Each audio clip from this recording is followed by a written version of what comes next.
on appointment of ministers and other officials. In Chapter 4, there is an excellent guide on how ministers, military generals, and officials of various centers should be appointed and what qualifications they should have. They are stated here as the text reads. The temples and dharma centers should be attended by those who practice non-violence, who are virtuous in conduct and keep their vows, who are kind to guests, truthful and tolerant, who are not quarrelsome and are always energetic. Support in an appropriate manner those who do not seek aid and even support those that are living in the kingdom of others. For every dharma site, appoint officials of the dharma who are energetic, free of greed, knowledgeable, pious, and those who will not hinder those practicing there. Appoint as ministers policy experts who are pious, polite and pure, devoted, courageous, of good family, ethically outstanding and grateful.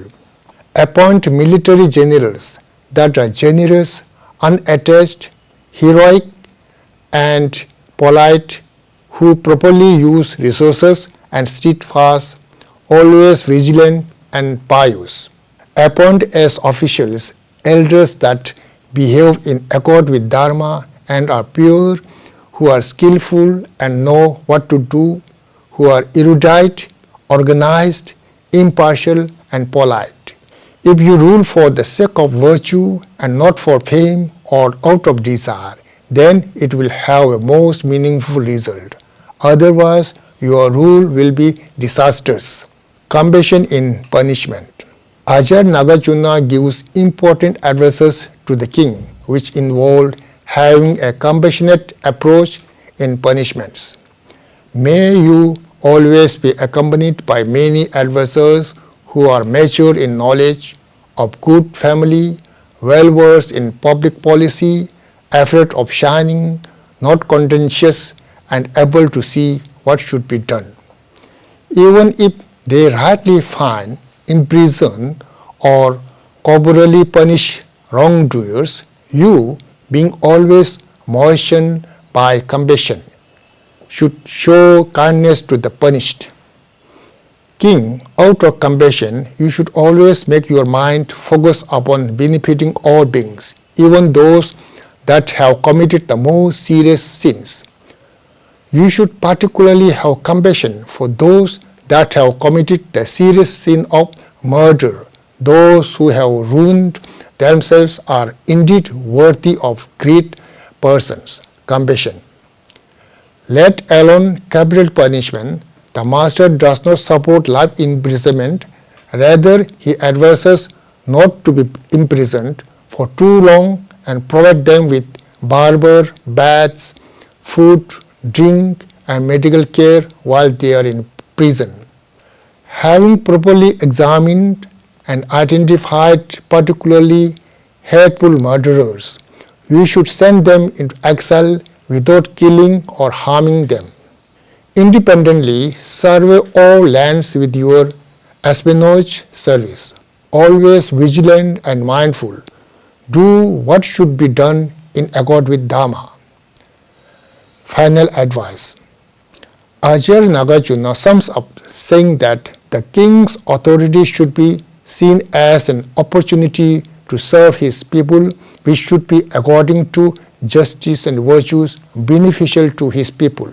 He says, if the tree of your kingship offers the shade of tolerance, the open flowers of respect and services, and the great fruits of generosity, then the birds, your subjects, will flock to it. From reigning properly this way, your kingdom will not be chaotic, it will not proceed improperly, nor contradict the virtue, it will be in harmony with virtue. You have not brought your kingdom with you from the previous life, nor will bring it to the next. You obtained it through virtue, so it is not right to violate virtue for its sake. concluding remarks.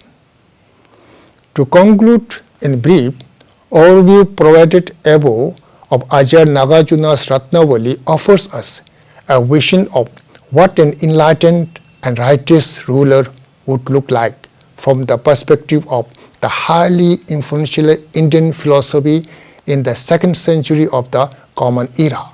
From the inner qualities, the ruler needs to cultivate honesty, tranquility, steadfastness, compassion and wisdom. To the policies and rules the ruler needs to institute, as well as the specific programs that need to be undertaken to serve the subjects. Nāgārjuna offers us a vision of a society where an enlightened ruler could help foster a society that is caring, self-equitable and prosperous for all, not just to a handful elite. Even after nearly 2000 years since its appearance, if engaged with care and attention, this amazing ancient Indian text could provide a helpful mirror to any contemporary society to examine its own status vis-a-vis the central message of the text, namely how to create a caring, more equitable and prosperous society. From a historical point of view, Ratnāvalī stands as a powerful illustration of the amazing skills of ancient Indian authors who are capable of producing a work of such depth and clarity which combines deep philosophical contemplation and highly practical guidelines on creating a good society. Thank you very much.